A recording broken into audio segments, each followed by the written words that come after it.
Hey everybody, this is Muffin with the Daily Biker Podcast. Just here to let y'all know the opinions and ideas expressed in this show are those of the hosts and their guests, not to be confused with their partners and sponsors. Now, let's get it on. Hey guys, this is Sean from the Bikes and Beards YouTube channel, and you guys are listening to the Daily Biker Podcast. You're gonna love it. The special one. Special. It's a whole conglomerate. I just thought it was funny. But the upside is this is coming from another standpoint. Mm-hmm. From someone that sees it on a more regional level, you can say, that works at a dealership and has some understanding of it a little bit more. And some things are just the way it is. That's how it goes. So, but because of that, also the way it is. Mm-hmm. Hey everybody, welcome back to the Daily Biker Podcast. My name is Marcus and I am your clueless leader. And today I'm going to set forth to answer some questions not submitted by y'all, because we've got like 3 people that talk to us. So we're glad and to we're hear. all in the room. We're glad to hear that Ben is okay in California. He did send us a message. He did not float away. That's good. Some of our listeners, that I don't want to say, oh, they got hit by a snowstorm. They can't escape snowstorms to any of our listeners up in the Northeast. I know Brian, New Hampshire, that on the Upchef podcast, I have not spoke to him, but I know that area just keeps getting pounded and pounded and pounded. Last night, I was speaking to a friend of mine that lives in Vermont. He was getting destroyed. I would say everybody up there is getting... Wednesday, I spoke to a friend of mine that lives in, I'm going to say it wrong, Sudbury. It's Ontario. It's where they actually shoot, what's the name of that show? Letterkenny? They shoot Letterkenny in Sudbury. Okay. And it's like Wednesday, I talked to him, and he's like, hey, let me holler back at you in a couple hours. I got to go out and shovel snow. We just got a foot in the past hour. What he needs is a flamethrower. Yes. Yeah. Yes. So they're designed for melting snow, though. Elon Musk sold those. So, but that being said, there are some people that have sent us stuff. Chris, who's also up that way, I'm sure he's getting pounded by snow.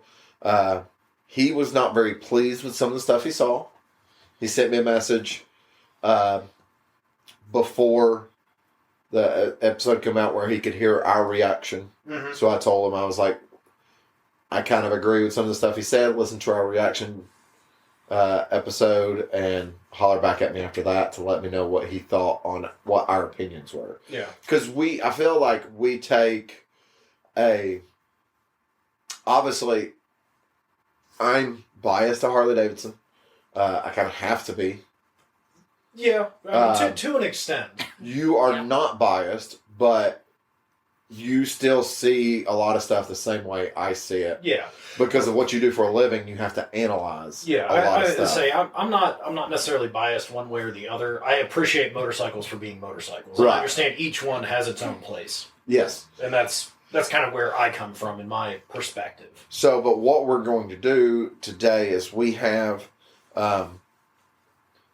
some of the comments, like kind of the top comments that were on Harley Davidson's release video. Yes. And we're going to go and we're going to kind of hit those top comments. How many do we have? I've got 9. So what I did is I went to all the, from Harley Davidson corporate, their 120th anniversary videos and, the posts that they had made and kind of the main themes, things that I saw people comment and kept popping up about criticisms of the anniversary extravaganza that Harley had. So what I wanted to do was say, well, these are probably topics and opinions and ideas that a lot of people have had. Yeah. And, obviously we know that the online area, people say a lot of things that aren't necessarily not what they would say in person. Right. Keyboard warrior? Yeah, keyboard warrior. But yeah. I thought that, since we put out our opinions of the anniversary event and the new bikes and all the stuff coming out. I think it'd be interesting to see other perspectives. And I do want to clarify, too, because one of our local listeners that comes to the dealership goes, man, you called it on some of those. You had to have some information.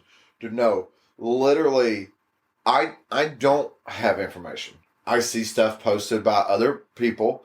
Some stuff might be leaked, like my formulation on the point that the breakout was coming out was based on Australia was talking about that. I didn't know Australia's current standing of the breakout. Yeah, foreign market. Either. Yeah.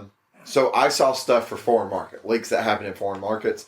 I compared that to what happens here with us and my knowledge of it and made a well-formulated, educated guess. We haven't seen an icon. I still kind of think we're going to see, or would be cool to see, the heritage and nostalgia being that it is the 30th anniversary. Yeah. We might not get that bike. But for me, everything in my head says that's the bike they need to do. I was looking at something, and you will know more about this than I will. I saw a few comments talking about 30th anniversary for the Road King as well. That I'm not sure. I don't know what year the Road King came out. I didn't know either, and I just kept seeing. That was actually one of the group of comments that I saw about the Road King. So I wonder if that's why they don't have the Road King standard and just the special, and maybe they're going to do and that's the thing, putting pieces together. Until Harley Davidson says we're not making this bike or the year is up, we don't know. Yeah. We don't know. And even then, for some stuff, last year people went, yeah, they don't make the breakout anymore. And then the breakout's back. It's like, so when you go back, and how long is it going to run? Well, the thing is how long is it going to run for? Yeah. In 20 years, they might stop it again. And people go, oh, yeah, well, they're not going to go, oh, they quit making the breakout in 20 or 21. They're going to go, they made the breakout through, 2030 or 2040. They had a point where they didn't make them for a couple years or whatever it may be. Yeah. Because auto manufacturers have done the same thing. Mm-hmm. People don't sit here and go, oh, they quit making the Camaro in 1999. No, people go, they still make the Camaro. They took about a 10-year break, but they still make the Camaro. Yeah, typically they wouldn't even count that 10-year break. They just, there's no Camaros in this right. This time well, frame. And the thing is there's so many people that would go, oh, that 10-year break, that means that they did stop, and then they came back. Well, how many people know that they didn't make a Jeep Wrangler for 1 year? There's no such thing as a 1996 Jeep Wrangler. I did not know that. Didn't know that. Yeah. So they made the Jeep YJ from 87 to 95. 96, they sold YJs. It was not a 96 YJ. There's no such thing as a 96 Wrangler. Huh. Because they did an early release, but it was still like second half of the year, 96. They released the brand new 1997 Jeep Wrangler TJ, which went to Cool Springs and ran headlights and all that other stuff. We're not going down a Jeep podcast. I know Jeeps. I've worked for Jeep. But that's the thing. There's so many people that don't know, they quit making Jeeps for a period of time. But that's the same thing. Yeah, but no one's ever going to say that they stopped making Jeeps. It's just Correct. From day one to today. Correct. Until they quit, and they never will. I'll give you, if they don't produce something for 20 or 30 years, I'll give you that. Yeah. They quit producing that. I think if it's less than 10 years that they take a hiatus, it's a continuous production. Well, in this day and age, too, a lot of cars don't really change for 7, 8, 9 years. They got the same car. And sometimes that is because they're wanting to do such a revamp on a vehicle. Yeah. And they have so much going on that they have to do stuff. Mm-hmm. I think for GM with the Camaro, they needed to take a break. They were in a financial situation. They borrowed money from the government. They had to liquidate a lot of their brands. Bring back the Firebird. And they had to take a break. But that's the thing.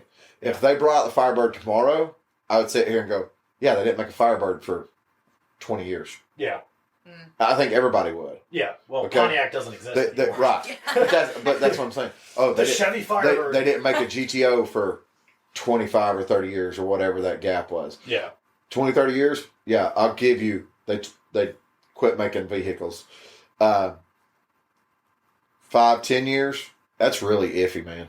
Yeah, that's kind of in that gray area. But in the grand... Well, I mean, like, if you look at a current Toyota Tacoma, yeah, and you park it next to a 2005 Tacoma, they're almost the same body style. Mm-hmm. Well, and we're talking almost 20 years of production of the same vehicle. Well, and that's what I was going to bring it back to bikes here. And, this is one of the... We can start off with one of the topics. When you look at Harley Davidson model range, even when they stop producing a specific named bike like the Breakout... Yes. You have other bikes in the line that are similar. I don't know what I would put in the line that was similar to the Breakout, though.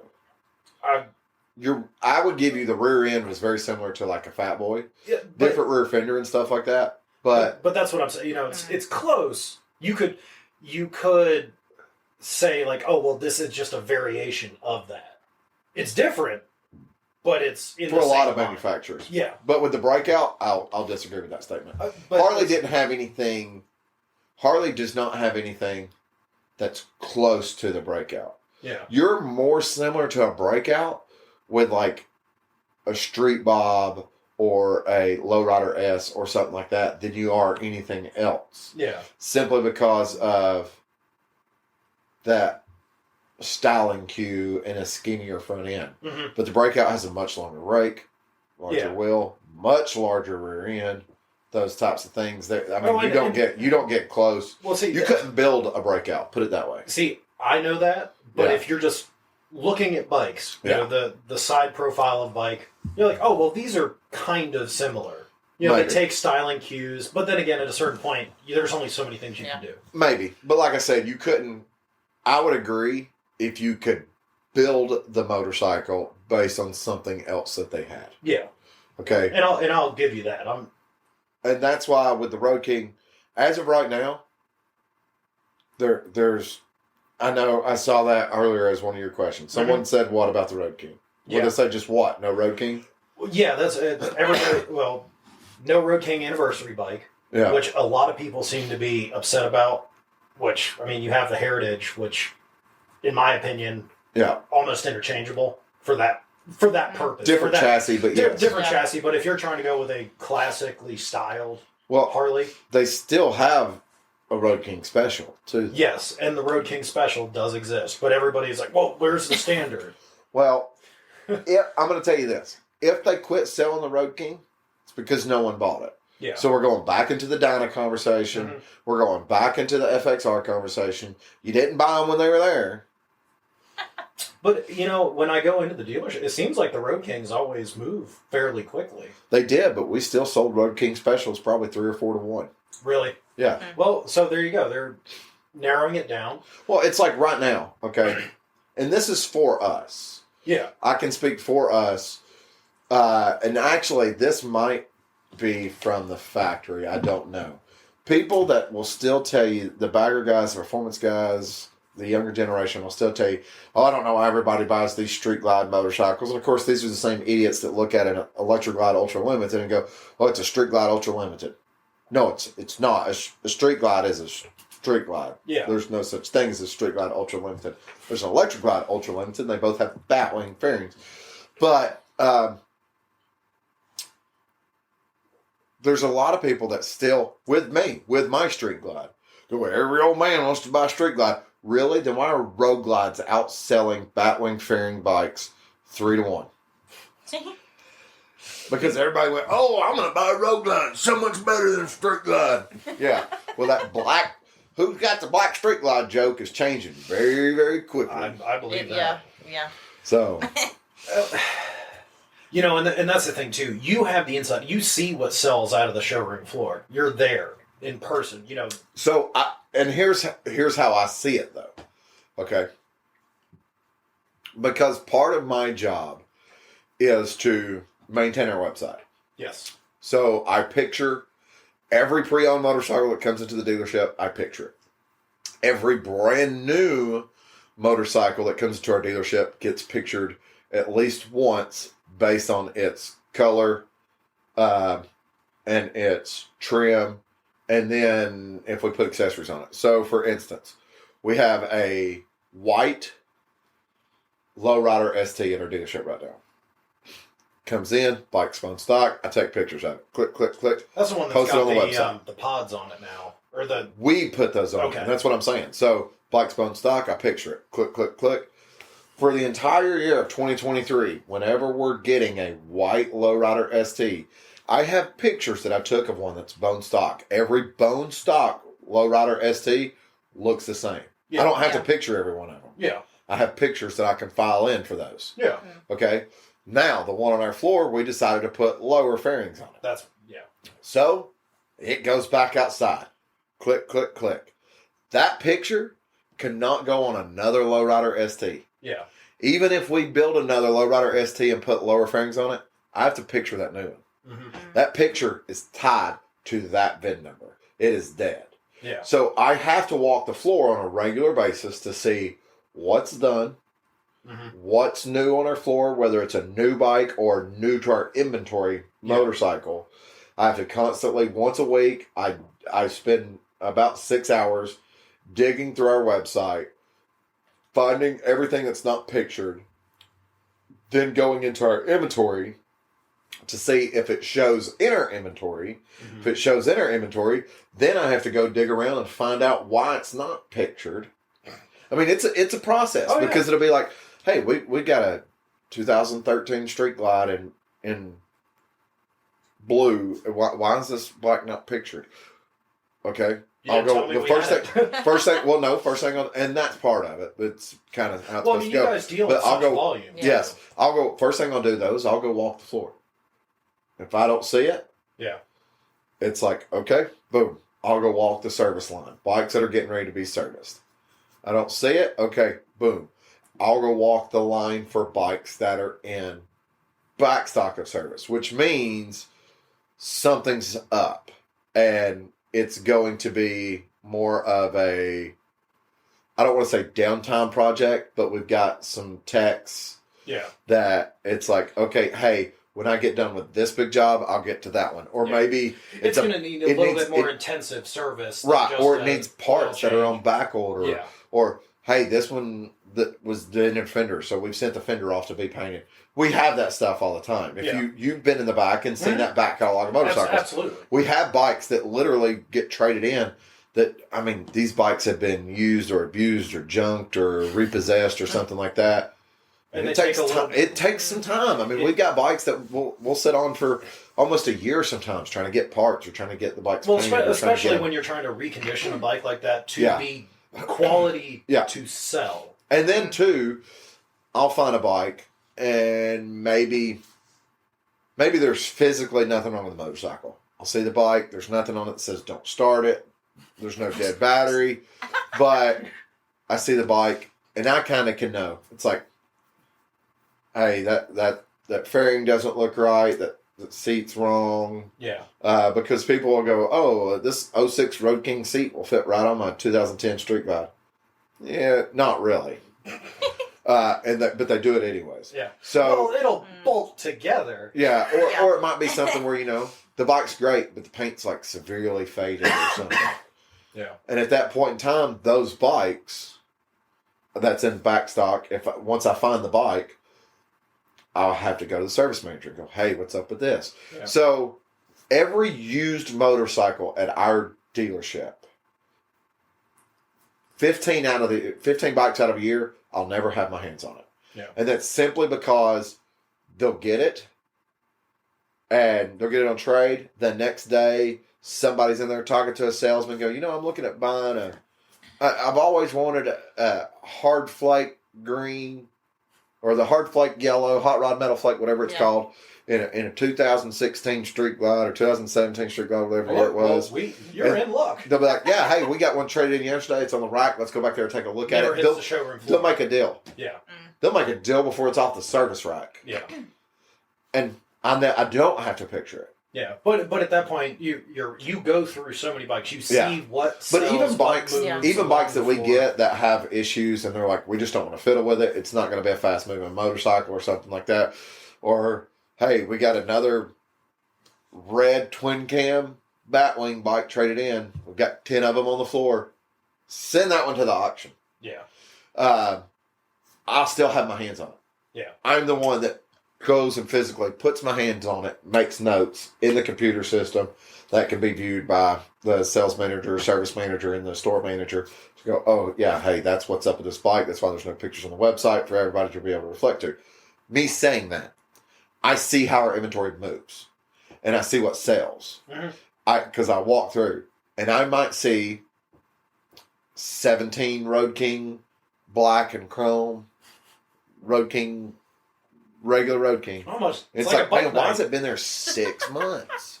And they'll be like, hey, we need to get pictures on that black Road King special. And I'll look over at it, and I'll be like, oh, I already got pictures on that one. They'll be like, not that one. I'll be like, what do you mean? And they'll be like, that's the 4th one we've had in the past 2 weeks. Yeah. Like, what? Yeah. And I mean, it's just... And that's the thing. Sometimes I don't put my hands on those bikes because they flip so fast, and it's the exact same as something else. I didn't realize it. Customized bikes are the ones I notice the most. Yeah, well, that makes sense. I mean, when you get a new bike in, or something that hasn't had any modifications to it, and it's just a bone stock. I still have to picture if it's a pre-owned motorcycle. Well, you still have to picture it, but I'm saying, like you could walk the showroom floor and be like, that.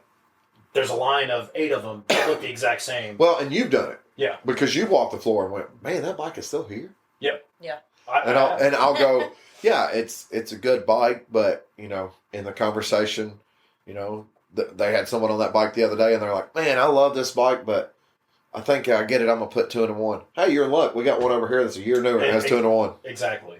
And they just flip them over to that motorcycle and stuff like that. So that does happen. So I do see how fast stuff sells. Mm-hmm. Road King specials sell a lot faster than standard Road Kings. Yeah. Yeah, I could say that. Not saying there was anything wrong with a regular Road King. No. I think a lot of people like the regular Road King because a lot of people are getting to where they don't want the stretch bags. They want the short bags. They like the look of the short bags. Times have changed. People are wearing high waters for fashion now. I remember I got made fun of for that when I was in middle school. Yeah. But going back to the comments that we saw, like that was yeah, no, I'm ranting now. Yeah. But that was a lot of people are like, well, where's the Road King anniversary bike? Where's the Road King standard? So I thought they were going to make a Road King anniversary bike. I did. I said it. Yeah. But there's a possibility for other bikes to come along down the pipeline in the year. There's a possibility. Not an bike, but there's a possibility for us to get something really special with the Road King. This is that educated guess. Mm-hmm. We don't currently have a Road King special or have a Road King standard. Only thing we have is a Road King special. They've done so much in the past couple of years with coming out with ST models, whether it's on the Road Glide, Street Glide. They've now done it with the Lowrider and stuff like that. I said all last year, we've had a conversation about they need to build a Road King ST. I think people would buy it. Maybe put a small bullet fairing and stuff on it from the factory. They could do that. Yeah. Maybe they're going to do something like that. And that's kind of what I share the same opinion. I think there might be some change for the Road King line. That's why they're only doing the special. Well, and the thing about it is what is it that's about the special that people don't want? The stretch bags, I don't think stops people as much as chrome or black. Yeah. Heather's dad, chrome guy. He's owned a blacked out bike and he's been fine with it. Yeah. But he's a chrome guy. Yeah. If he could buy a Road King special in chrome, he would. Now, for those that are saying, oh, they would never do that. Really? Because you can get a Street Glide special in chrome. You get a Road Glide special in chrome. So, they do it in chrome. It's the STs that they don't have in chrome. Yeah. So, but that also puts them into the 114 class, which is, like I said, where we need to be at for the base level engines anyways. Absolutely. Absolutely.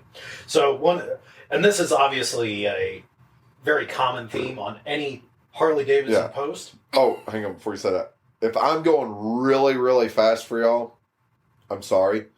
The only thing I can say is go back and listen to this episode. Daniel knows I have been answering these questions nonstop from customers since Wednesday. Oh, I'm sure.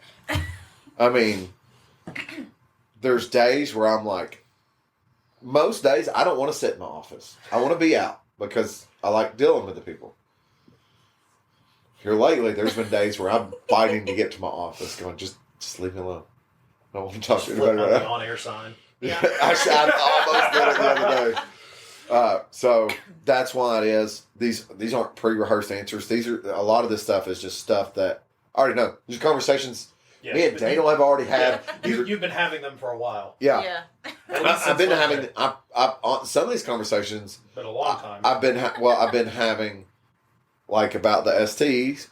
I've been having that conversation for a year. Yeah. I mean, I have written out at work a full layout on a Road King ST. That would be a more badass ST than what Harley Davidson currently sells, and where financial price points would put the motorcycle at. I mean, literally have a full formulated plan that I could email to Harley Davidson, and they go, "Wow, this guy has his stuff together." They don't know that I'm a crackhead, though. Well, you know what? You bring up an interesting point because obviously, like I said, this is another common theme that you see on anything Harley Davidson. The prices are still too damn high. Find a cheaper motorcycle, man. I don't want to be a dick about it, but I have people walk in the dealership and go, $20,000 for Pan America. I'll go buy me a GS. Go right ahead. It's the same price, if not more. Yeah, see, that's what I don't understand. Do you know how many people have looked at me and go, why would I buy a Road Glide Ultra Limited for 35 or 36 or how much ever it costs? I will say 40. Why would I buy one for $40,000 when I can go buy a Goldwing? Great. A fully loaded Goldwing with all the same accessories is $40,000. Yes. They're the same price point. What you are not getting is a budget motorcycle from Harley Davidson. Like the cheapest bike they sell brand new is probably $12,000 or $13,000. I think it's the Nightster 975, the base model. Yeah. I think it's in that $12,000, $13,000, maybe even $14,000 price range on the MSRP. That's your starting bike, but go out and find me a almost 1,000cc motorcycle. Yeah. That's not that price point. You want a $5,000 bike? Go buy you a 15-year-old motorcycle. Go buy you a 20-year-old Dyna. Go buy you a brand new Rebel 500. You're not going to find a new Harley at that price point because the bikes that they compare to are at that same point. Roughly. And to argue that point, a Yamaha Bolt was a starter motorcycle that was $9,000, and that was a 950cc. At the same point in time that was $9,000, it was in comparison to the Sportster 883, which was what it was going up against. It was $10,000. It's the same price point. Yeah. Yeah, roughly. And that's kind of the thing that I noticed. That's something I've been griping about before I even worked at Harley. Oh yeah, we've had this. We've gone around this conversation, and we're in the same mindset on it. It's funny just to see everybody, complain about the prices, and they don't compare them to other things that are the comparable bike. Yeah, is within a couple $1,000s, whether it's higher or lower. Yeah. Within a couple $1,000. Well, at that point, you're spending $30,000. What's $2,000? And not to sound like a rude, condescending asshole. Make more money. But no, because only a couple people on the podcast that listen to this have actually met me. But even then, those probably don't know. Okay, I don't have a car payment because I choose to have a motorcycle payment. Yeah, I wanted a nice motorcycle. I pay $402 a month for my Street Glide. Yep. It's a lot less than a lot of other people pay. That's probably more than some people would want to pay for a motorcycle. Yeah. But I don't have a car payment. Yep. Okay? Most people have a car payment that costs more than what I pay for my motorcycle. correct. True. I got exactly what I wanted. I use it a lot. Mm-hmm. I ride it just as many miles a year as most people do their cars.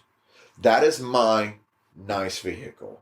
People go, oh, well, you can't use it for nice vehicles. Do you know how many times it's pretty weather? Me and Heather jump on it and we'll go on a date night and we won't go 5 miles down the road to a restaurant. We'll ride 30 miles down the road to go eat somewhere because the weather's nice and we can. Yeah. We enjoy it.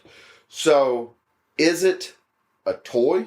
Absolutely. Is owning a motorcycle, period, in the United States, a luxury that people can afford? Yes. If you're an individual that goes, I want a motorcycle, but I can't even buy a $5,000 bike. I don't want to be a jerk, but you need to do something. Because either quit wanting a motorcycle, or do the sacrifices. Like I said, I made the sacrifices. I've been through this. At one point in time, when I had my Honda 599, the Hornet 600, whatever. Yeah. For people overseas, Honda CB 600F Hornet. In the States, it's called a 599. When I had that bike, I had to make a call. I was unemployed. I had this Honda CB that was probably worth $4 or $5 grand. I didn't have a payment on. I paid cash for it. I had a truck that I was paying like $300 a month for. Mm-hmm. Heather had a vehicle that we were paying like $200 a month for. And we had rent, and we had bills, and all kinds of stuff. Heather can work. And this is not a masculine situation. If Heather made 10 times a year what I did, I could care less. Hooray, she's the breadwinner. But it's always been for our relationship. I've always kind of been the breadwinner because I've always been the one that will go, I don't want her to, I don't even want her to have to work. If she doesn't want to work, I don't want her to work. It's not a masculine thing. It's just, it's me taking care of her. So when it comes time to do the nitty gritty, I've been the one before that's had 2 and 3 jobs at one time. I've been the one before that's working overtime every chance I can to take care of stuff. I've been that individual, and I think she loves and understands and respects that. But you've made those sacrifices to afford. Right, but what I'm saying is, when I had that bike and I had that truck payment, I had to do something. I wanted a motorcycle. I sold my truck. I made enough money on my truck after payoff that I was able to pay off Heather's car. Yeah. And I was able to put a little bit of money in the bank. I went the next 22 months without a motorcycle. And when we make the jokes about how it never gets cold here, it does. It does get cold here. When we experience those 20 and 25 degree days, I had to ride to work in those. I did not have an option. And there was times, I thank my friends for this, that I went, hey, can you run me down the road? It is too cold to ride my motorcycle. And they look at me and they go, you made that choice. Yeah. You made that choice. That's tough love, but I'm all about it because that's what they needed to do. Yep. Yeah. Because it put me to the point now where I'm willing to make that sacrifice and pay for a $400 a month vehicle. I had a nice Jeep Wrangler. Yep. That I sold because I didn't need it because I was giving my grandfather's truck. Yeah. And I was like, I'll drive my little truck when I need my little truck and ride my bike. And you're in the perfect situation to do that. So anybody that wants to, the motorcycle is your nice vehicle that you splurged on because that's what you wanted. Yeah. You saved up, you made the sasacrifices. Yep. Now, a lot of people would say, well, that's an expensive vehicle. It is. It is, but it was a $25,000 vehicle. Yeah. That's a $25,000 vehicle. When it comes to most people buying cars these days, that's bottom of the barrel almost. I mean, I don't want to sound like a jerk. Once again, I don't want to sound like a jerk. But if you're listening to this saying that any current new motorcycle out there on the market right now is too expensive, and you're listening to this on an iPhone 12 or newer or an Android 20, or what is the new Android? They're in the 20s now. Yeah, 20 or newer. Shut up. You're using a $1,000 phone to listen to a podcast, listen to two idiots in the South ramble on about motorcycles. That's true. That's very true. Yeah. Get your priorities straight. Yep. I know a guy right now that carries a flip phone because he's doing everything he can. He got himself into a financial burden, and he's working as hard as he can, working as much overtime as he can, and driving an older vehicle, has a Harley. Yep. It's paid for, but has a Harley, and is loving life, digging himself out of a hole. He's been doing this for about the past year and a half, and he's got to a point now where we were talking about getting a new phone the other day because his is messing up, and he's like, I don't know where I'm going to find another flip phone at. I was like, dude, you've kind of done your due diligence. You can go back and get a smartphone now. He goes, I don't want one. Yeah. Well, you got used to it. Yeah. So he got used to making that sacrifice. He doesn't need to. Right. I mean, if you don't need to, what's the matter? But do you know how many people I've seen go, oh, I can't afford to do this or afford to do that while they're wearing new Jordans and texting on an iPhone 14. Yeah. Oh yeah. Yep. Every day. Oh, it's just priorities. You got to set your priorities. Yeah. And that's really, that's how you need to do it. And with any expensive purchase of a luxury item or a novelty item, that's if you want it, save up for it, put the hard work in. Well, accomplish it. You know, once a week, me and Heather will go out to eat. We'll have. I mean, sometimes it's fancy, sometimes it's not. Last night was our night to go out to eat. I mean, our meal was like $30. You were with us and stuff like that. It wasn't anything fancy. We went and met some friends at one of the local bars and stuff like that. And it was fun. I didn't even. And we had a good time. Yeah. And to do that, for me, because I've been at that point where I didn't have a job and was doing all this other stuff, through the week, we do stuff like, I think we spend, $3 when we eat pasta at the house? Oh, I don't know. Probably. $3 Yeah. for us to eat pasta at the house. I went to the grocery store this morning. I bought a lasagna for $6, and I bought another thing for $6 from Marie Callender's. Yep. It's like, I do that type of stuff.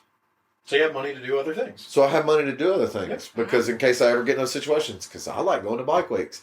I'm also right now saving up money to buy another motorcycle. Yeah, it's not a Harley on top of that. Ooh. Yeah, but we'll go down that story later. But yeah, that's kind of the thing, and I always find it funny when I see those comments because that's prevalent on every Harley post. Always, Oh, yeah. Not just the. I'm not saying they're not cheap. I'll never tell anybody that a Harley is cheap. A used one can be. They are expensive. Most used ones, people are asking way too much money for what it's actually worth. That is true. So the next fun. Boy, I'm just tonight. He's in a mood. He's in a mood. Rare form. And I'm not in a bad mood. I'm in a good mood. Well, see, these We've been outside BSing about Guar and talking about Philip Bumgardner and Red Bull and Travis Pastrana and all kinds of stuff. So this next one is a two-parter. Everybody is mad, and this is something that's happened a while ago. What is everybody mad about? Where the hell is the Sportster? It's still there. Jeez. The Nightster sucks. Okay, so let's do it like this. So if you go back to our Instagram, Daily Bikers Instagram, there is a blog. I used to do blogs before I started the podcast, and I rode the live wire. Okay.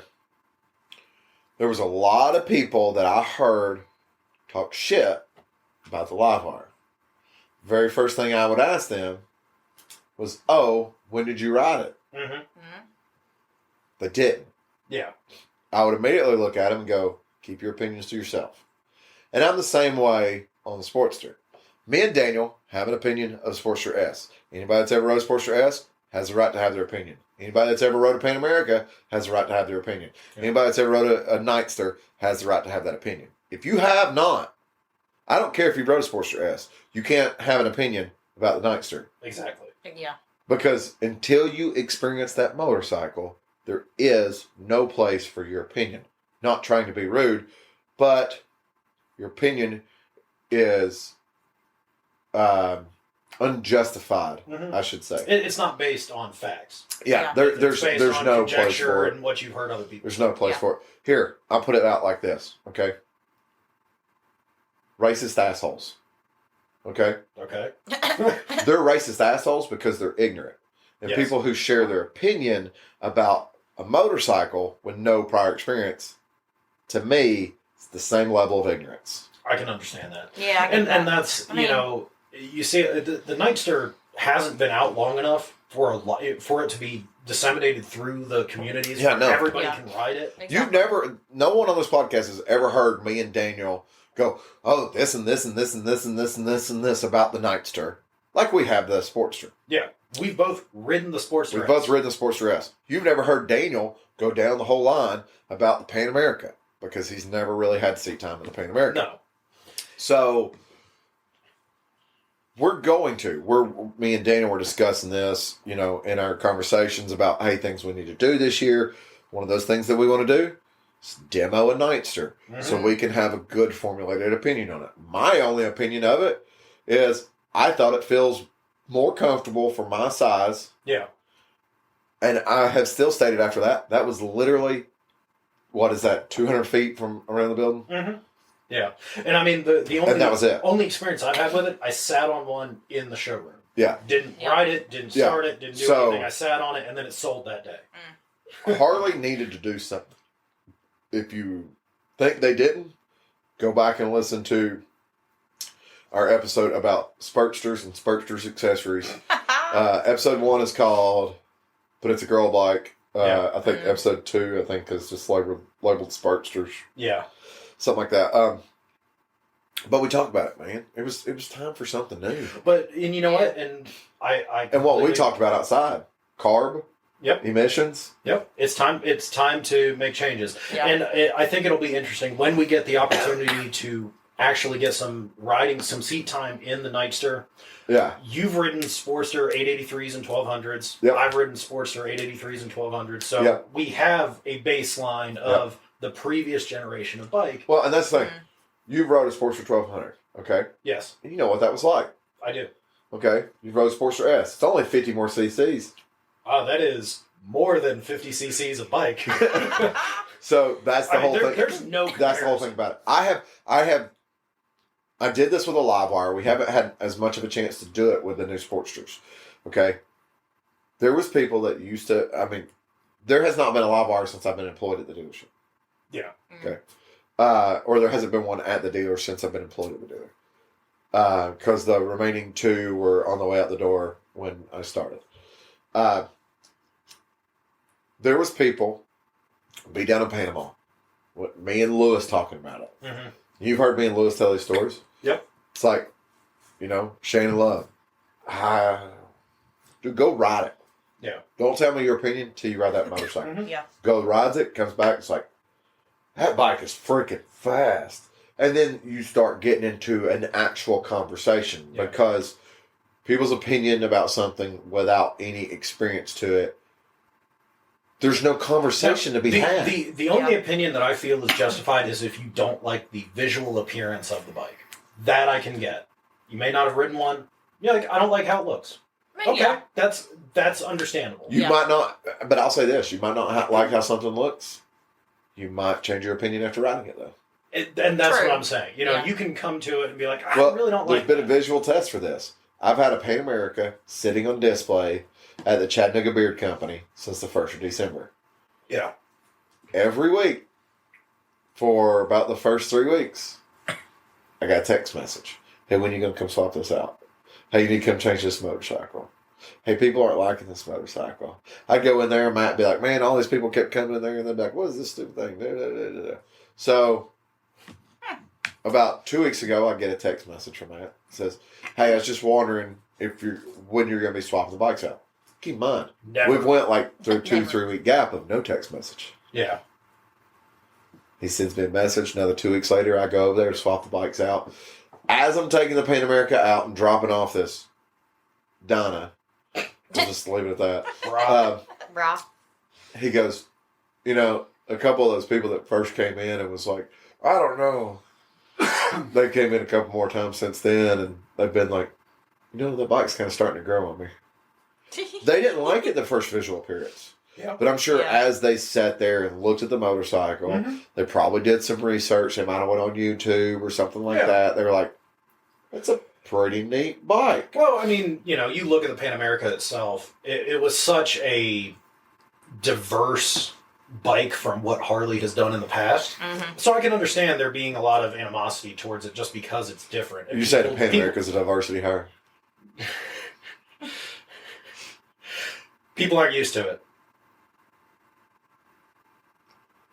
You're looking at me crazy. No, I know where you're going. It's not a bad statement. I know where you're going with it. I've been there before. I have been there before, no joke. So, anyways. Well, talking about the Pan America, the other thing that everybody was mad about. Where's the 975 Pan America? Absolutely. Oh, yeah. I don't know. I am just as upset as those asking where the 975 Pan America is. I want to know where the 975 Pan America is. I'm afraid, though, of where the 975 Pan America is. It's up in the air. No, that's not what I'm afraid of. What it's going to be. I'm afraid of us, and we've had this conversation, of us seeing what we already see as a Pan America with a 975 engine. And that'll be disappointing.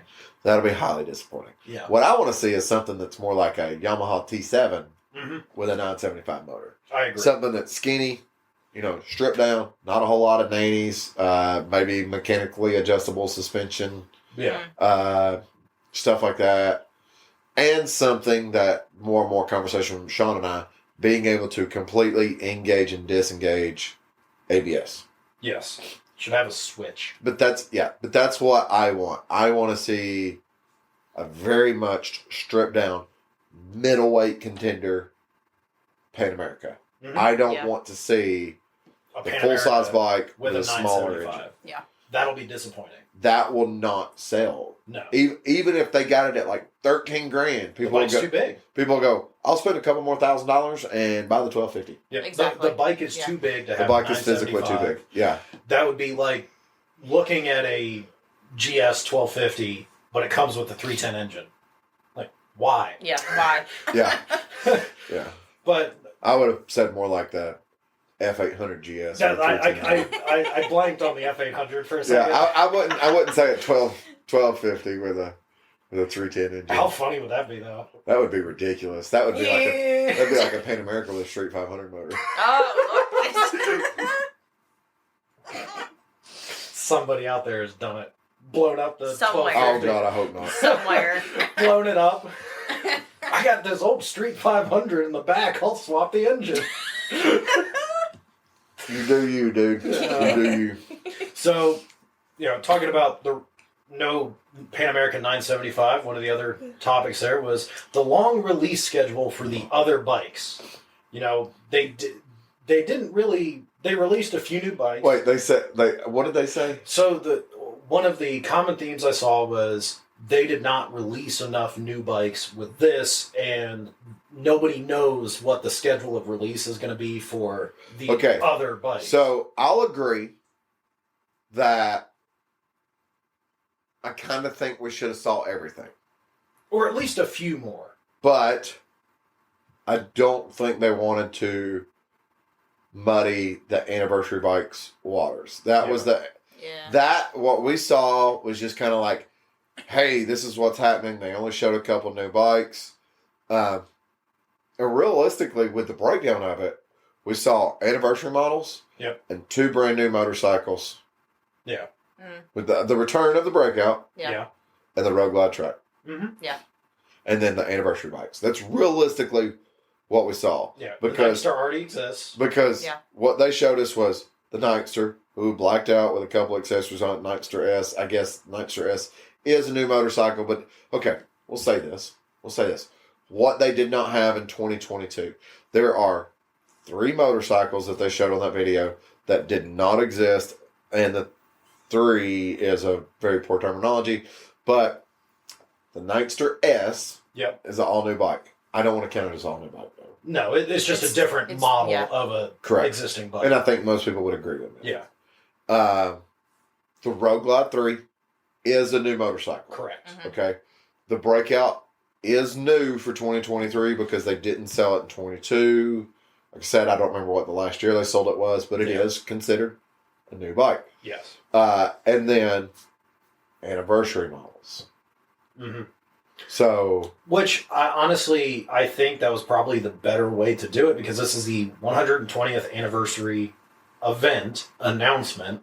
Do the anniversary bikes. That's what the primary. I think they should have spent a little bit more time on it. I think they should have spent more time showing the anniversary bikes, because we didn't.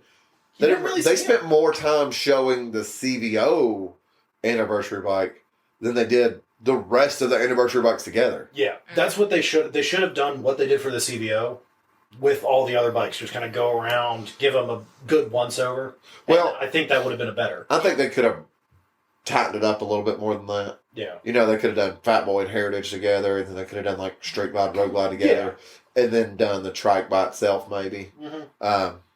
Or even do Street Glide, Road Glide, trike together. Let's spend a little bit more time on the actual anniversary. Yeah. I think we can agree with that. But I think they didn't want to muddy the anniversary waters, because they're already putting the anniversary bikes are already dropping in dealerships. Have you guys gotten any? Not yet. Not yet. They are going to be gone quick, though. Yeah. Oh, I'm They're sure. not building a lot of them. There's some dealers that are already seeing the anniversary CVO. Here, let me do it. The 2023 120th anniversary CVO Road Glide Ultra Limited. Did I say that? That's a mouthful. All that right? Yeah. Okay. But I think that's what it was. Yeah. I think they didn't want to muddy the waters of the anniversary bikes. Mm-hmm. Sean said he thinks it'll be March. Yeah. We do get, I will usually kind of know before the public about when the next release is going to be. But only because I'll know before the public for the most part, because they will post it on social media the same day they'll let us know. But you don't know what's in the release. No, I don't know what's in the there's release. going to be one. Yeah, we won't know what's in the release. But like the day that Harley put up the video on their Facebook, the Eyes video, the trailer clip, okay, the day they put that up, they sent dealers a message on our internal system saying, hey, there's going to be 120th release. And This is the day. This is the date. Okay. You had to be on social media that day. And for the way social media works, sometimes you had to be literally going to their Facebook page or whatever to even see it to begin with. Because for me, I follow all these Harley Davidson stuff. Dude, I didn't see the first advertisement until like 2 weeks before the launch party. Exactly. And it had been out longer than that. Yeah. So Sean thinks March. But I don't nothing's know. set in stone. I think it's probably going to be more like April. But we do know there's more coming. Yes. Because it's said straight up, there's more CVOs coming. Yep. And more new models. And more new models. Because that was said in the video.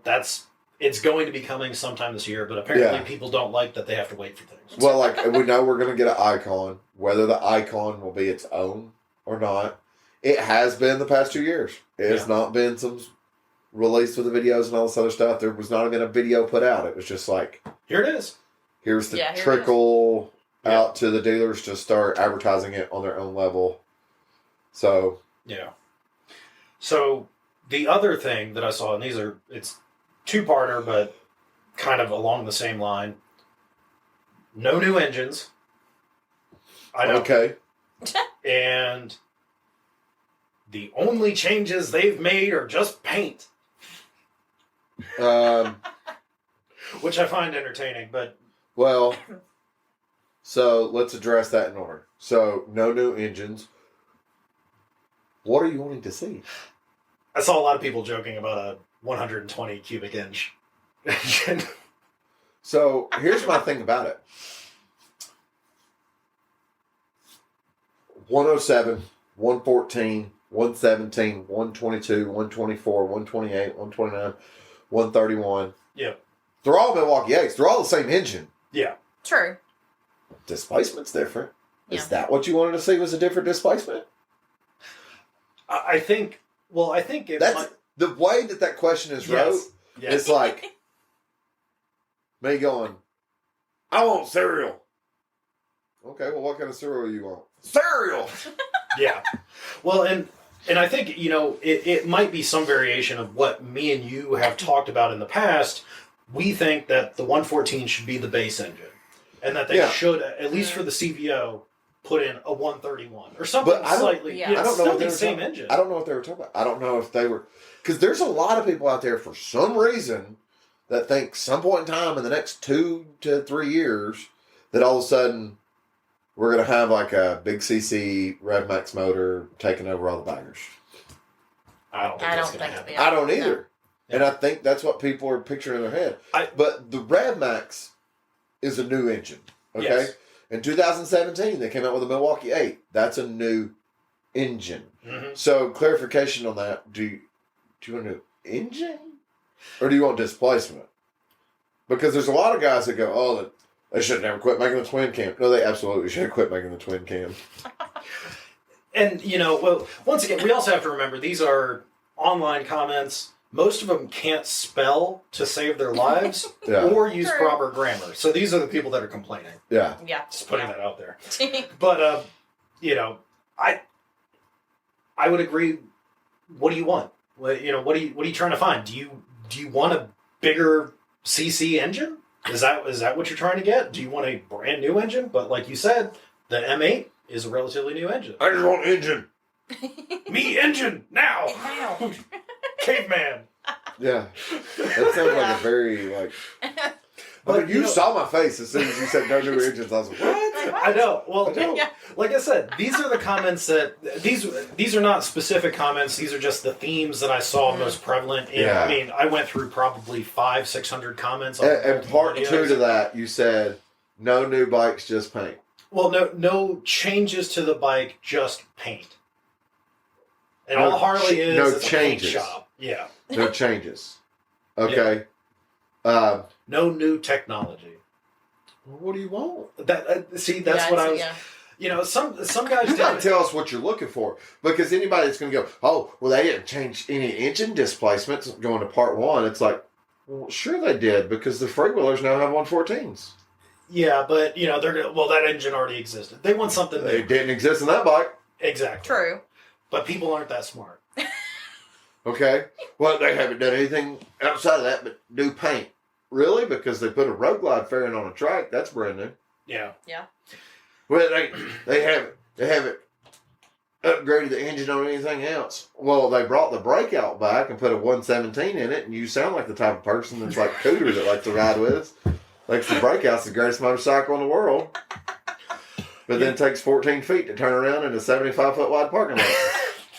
Just 14? Wow, that was a tight circle. No. Yeah, he didn't. Okay, it's like the people that you see in the parking lot, the car's 30 feet away and they still stop. I don't want to hit them. Yeah. One of the big things that I saw talking about new tech, for some reason, everybody wants upside down forks. Okay. I'm going to say this. Now, I mean, I like upside down forks, and I have them on a few bikes. I'm going to say this. Because I've had bikes with them.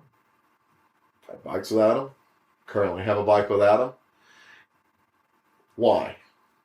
That was my question. So, fork technology, whether you want to believe me or not, fork technology has come so far that if you go talk to these big-time performance guys, not just the ones that race, but talk to the guys that stunt the Harleys, they're going to tell you it doesn't matter. Yeah. There are people that race with conventional forks. If you don't believe me, go look at half of Yamaha's selection. Yamaha, until just a couple years ago, some of their race bikes were still conventional style forks. Yeah. You're not, in my opinion, in today's age, you're not getting anything more. At one point in time, yes.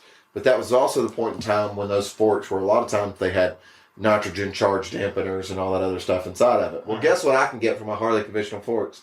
Nitrogen charged dampeners. Yeah. The technology has improved to the point where unless you are at this top tier like MotoGP race, it doesn't make a damn bit of difference. Well, the thing is though, to you riding on the street, it doesn't matter. Some of these people that are asking for this stuff, they're looking at it. They're also taking 45 feet to turn around in the parking lot. Well, they're looking at it screwed up. They're like, oh, if our front forks, they ride so much better. I get inverted front forks on my motorcycle, I ride so much better. I'm going to tell you now, I know a lot of guys in town. I do. I've got friends that... You have friends? Yes, I have friends. I have a friend that is the father of a girl I grew up with. Me and her are literally like 3 months apart in age and grew up a half a block from each other. He has a Challenger. Okay. You know what that supposedly has? A faster engine than a Harley Davidson and a lower price tag. And it comes from the factory with inverted front suspension. And you know what he can't do? Outrun me. Yeah. You know what I can do? Outrun him. My bike has had some work done to it, but you know what hadn't been touched on my motorcycle? My front forks. The only thing they've ever been done is rebuilt with the factory style settings. Yep. Dude, if you think that's going to make you a better rider, stop thinking and get out there and ride your motorcycle and become a better rider. Yeah. Because it's, you see this, and I would love for maybe one of the big YouTube channels or something to pick it up and run with it. But there's a YouTube channel now that's doing this with chefs. Mm-hmm. I don't know if you've seen that. I have not. They will literally take a home chef and they'll say, hey, you're going to fix this meal tonight. Go out and get your stuff. They'll take a 5-star Michelin rated chef and go, hey, you're going to cook this meal tonight. Go out and buy your stuff. And those 5-star Michelin chefs will usually go out and spend $200, $300, $400 to cook the exact same meal that the home chef is going to cook, that the home chef just spent $30, $40 on. Yeah. Well, then they'll make them swap. They'll make the professional cook with all the home chef's ingredients and tools, and they will make the home chefs cook with all the professionals' ingredients and tools, and 9 times out of 10, the professionals still beat the home chefs because it's not the tool, it's them. Yeah. They spent time learning technique and ability, just the way it is. Yeah. Why does a shop that works on your car or your motorcycle charge you $100 an hour to do it? Because they have the knowledge that you don't. You're not paying them to do the job. You're paying them to use their knowledge. Correct. Sure. And that's, it was one of those funny things. It was like, what do you expect? What do you need? 99% of these people that are buying the bikes or would even consider buying, well, most of them aren't going to buy one anyway. They just want to make some smart ass comment. I mean, that's true. Would never need that. I guarantee you. You don't need it. Anybody that's listening to this that is a homebrewed motorcycle racer, okay? Guarantee you I could put Valentino Rossi on like a CBR 250 street legal bike and put you on a full-blown race bike on the track and he's still going to whip your ass. Yep. Oh, yeah. Because he knows technique. He knows style. That is his wheelhouse. If you want to ride like him, you need to learn to ride like him and quit paying attention to what tool you're using to do that. Because I know there's guys, Joey that's been on this podcast, okay? Joey is we'll call him a semi-amateur or a semi-pro, whatever you want to call it. Yes. He is a sponsored level rider, but it's more like, hey, here's your oil, here's some gas, here's some tires. Here's a cool t-shirt. Yeah, here's a cool t-shirt, here's some stickers. He doesn't get cash in hand, and he still spends a couple $1,000s every time he goes to track days. He is going to tell you, you put Kyle Wyman on a bone stock road glide. He's going to outrun Joey on the track, and Joey's riding a full-blown R6 race bike. Yeah. And Kyle Wyman on a stock road glide will outrun him. Because it's not the tool. It's the rider. Quit paying attention to what you're trying to do it with. If you think, one more thing on that, if you think that those forks are just better riding down the road, that goes back to the technology thing. Yeah. And that's... doesn't matter. Well, for the piggybacks, I like the piggybacks. I now have some Legends. The piggybacks have one more thing of adjustability. The sole reason is because I am a fidgeter.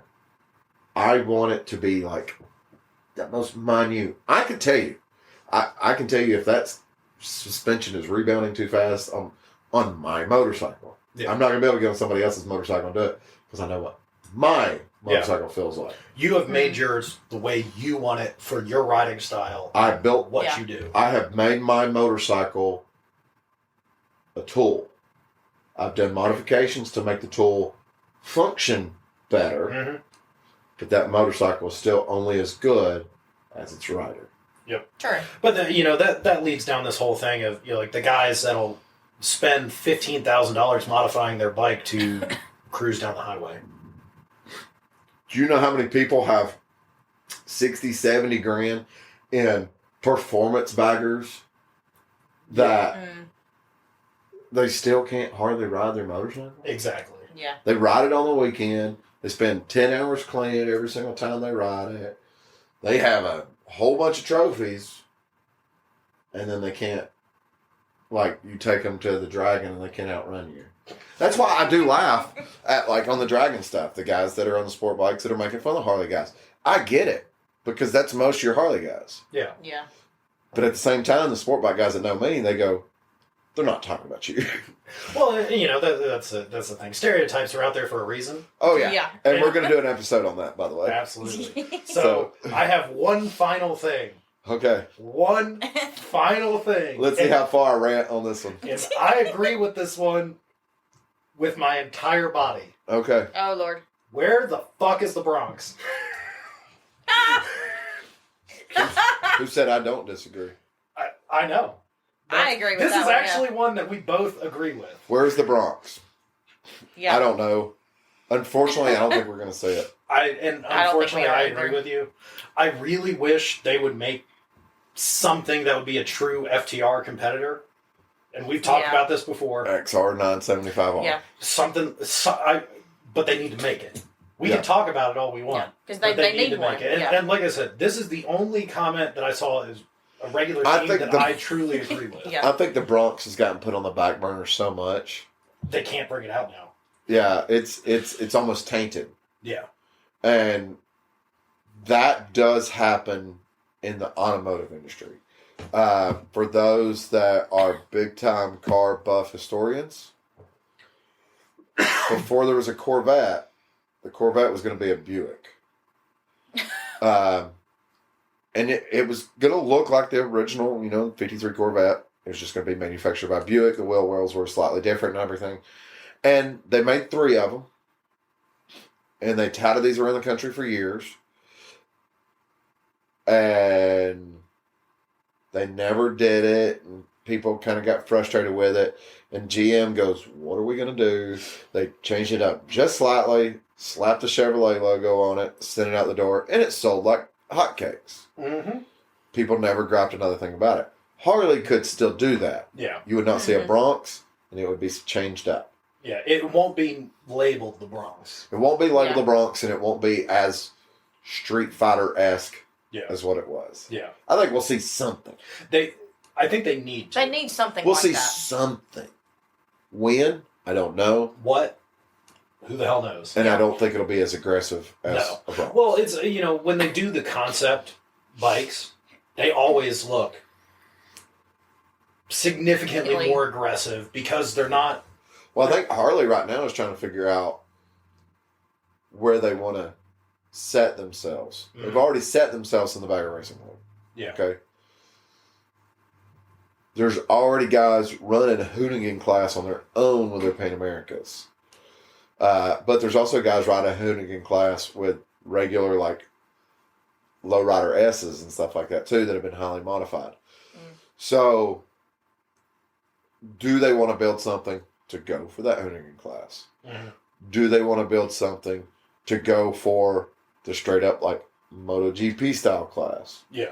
Or do they want to build something to go for the car class, the car rally class?